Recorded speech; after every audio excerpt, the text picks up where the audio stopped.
Extroverted versus introverted feeling.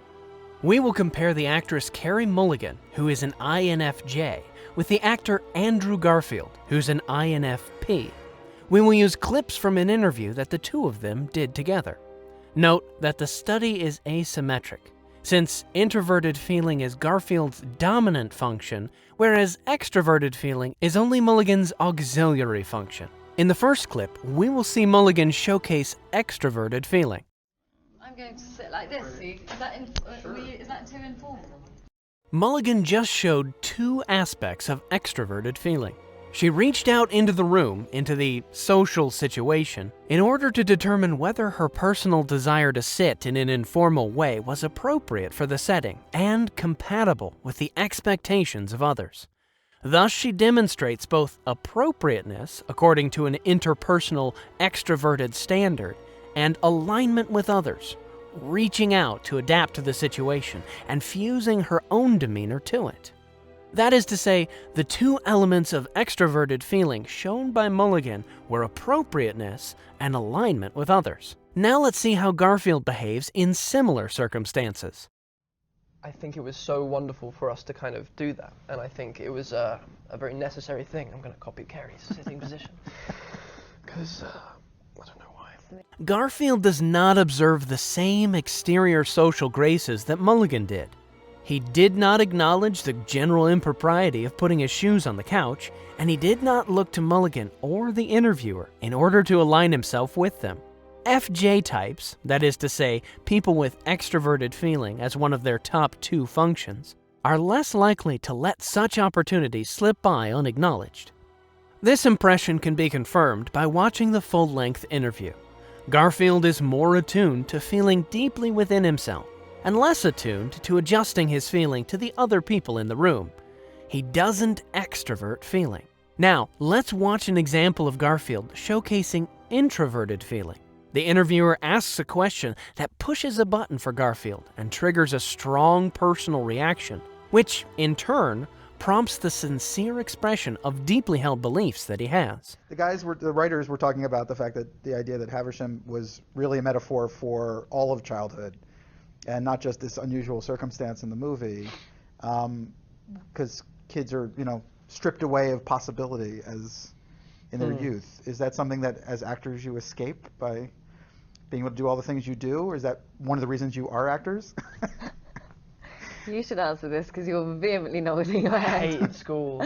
I hated school, and I didn't realize why. I thought there was something wrong with me for hating school and not being able to deal with school. At the time, it was ingrained in me that school was, if you're not successful at school, you're not going to be successful at life.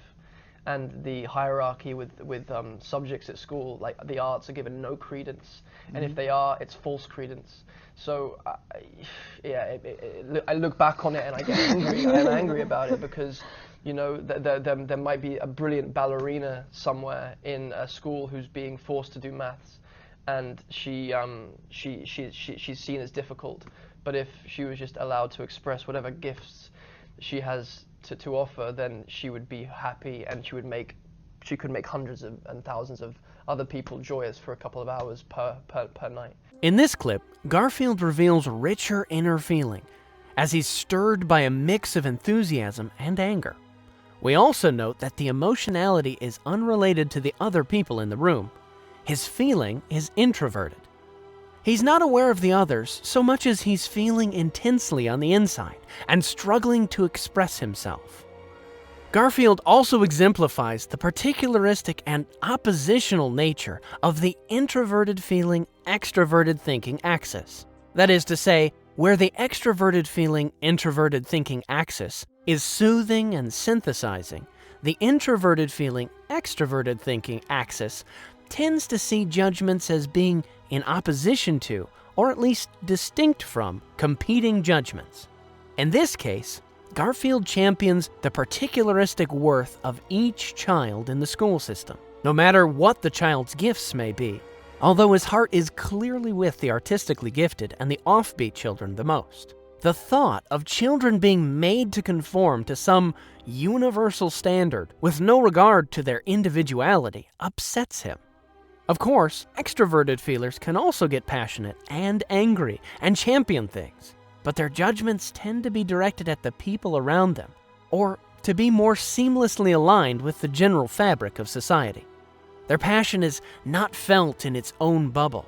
As mentioned, their outlook tends to be more synthesizing and universalistic. Extroverted feelers are more likely to speak on the basis of a shared common standard, one set of values for everyone. They prefer to expand that standard in order to smooth over the fault lines between one person and the next, rather than postulate different standards for different people, according to their own unique talents, feelings, and natures. Now let's look at how extroverted feeling manifests. Garfield continues to talk about the injustices of the school system for a total of 2.5 minutes. He then suddenly becomes self-conscious and appeals to Mulligan for her reaction.